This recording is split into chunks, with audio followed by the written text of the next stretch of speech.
సిరిసిల్ల పద్మశాలి నాయకులారా, మీ అందరికీ పేరు పేరు నమస్కారాలు. నేను మీ వాస లక్ష్మణ్.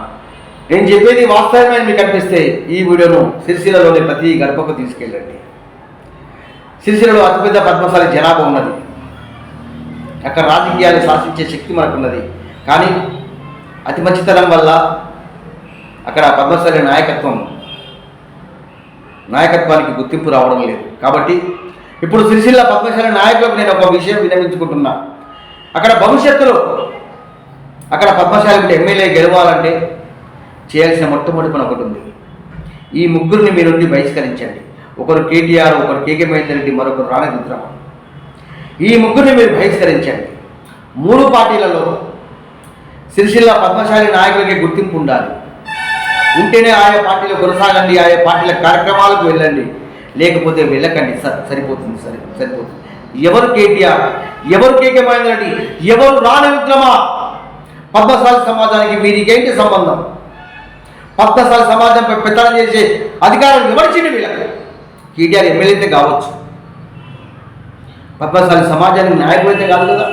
అట్లా చేస్తే 3 పార్టీల్లో పద్మశాలి నాయకులకే గుర్తింపు వస్తే భవిష్యత్తులో 3 పార్టీల్లో కూడా పద్మశాలి నాయకులకే ఎమ్మెల్యేగా అవకాశం ఇస్తారు. అప్పుడు ₹1 ఖర్చు పెట్టకుండా పద్మశాలి నాయకుడు ఎమ్మెల్యేగా గెలవచ్చు.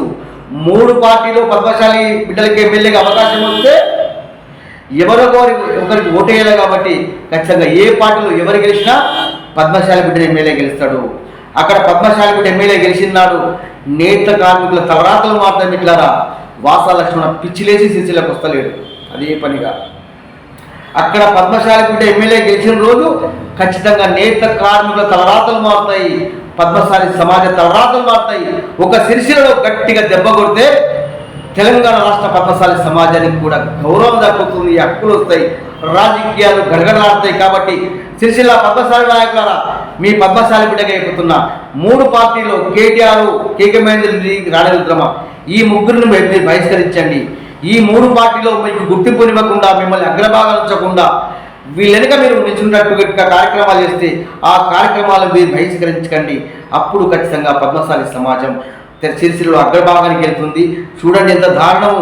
10 మంది నేత కార్మికులు చనిపోయినా సరే, మొత్తుకుంటున్నా సరే అటు ప్రభుత్వం పట్టించుకుంటలేదు, ఇటు రాజకీయాలు పట్టించుకుంటలేదు. కారణం ఏంటంటే మనలో చైతన్యం లేదు, మనలో ఓటు చైతన్యం లేదు. గతంలో కేటీఆర్ కనుక ఓడిపోతే ఇలా 10 మంది నేత కార్మికులు చచ్చిపోయే దుస్థితి రాకపోతుండే. గతంలో కేటీఆర్ ఓడిపోయి ఉంటే ఇలా 10 మంది నేత కార్మికులు చనిపోయే దుస్థితి రాకపోతుండే, ప్రభుత్వం విధంగా కుట్ర చేయకపోతుండే. కాబట్టి పద్మశాలి నాయకుల పద్మశాలి సమాజ సంక్షేమం కోరే ప్రతి ఒక్కరూ మేము చెప్పేది వాస్తవం అనుకుంటే షేర్ చేయండి, సబ్స్క్రైబ్ చేయండి. అట్లాగే పద్మశాలి జేఎస్టీ మీడియాకు దయచేసి ప్రతి ఒక్కరు సపోర్ట్ అందించండి. నేత వేసిన కత్త రాజ్యం వెళ్తుంటే ఆ కత్తెర వేసిన తన కాటికి వెళ్ళిపోతాడు. చేతిలో ఉండిపోక ఉడతాడే చూడుకు వేలాడుతున్నది.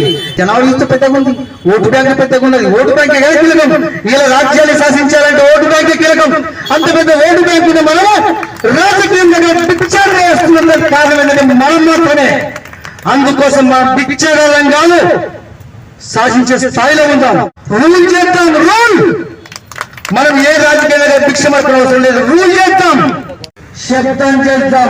ఆ శబ్దం ఎట్లుండాలంటే ఒక్కసారి చేయకుండా అంటే రాజకీయ ప్రపంచంలో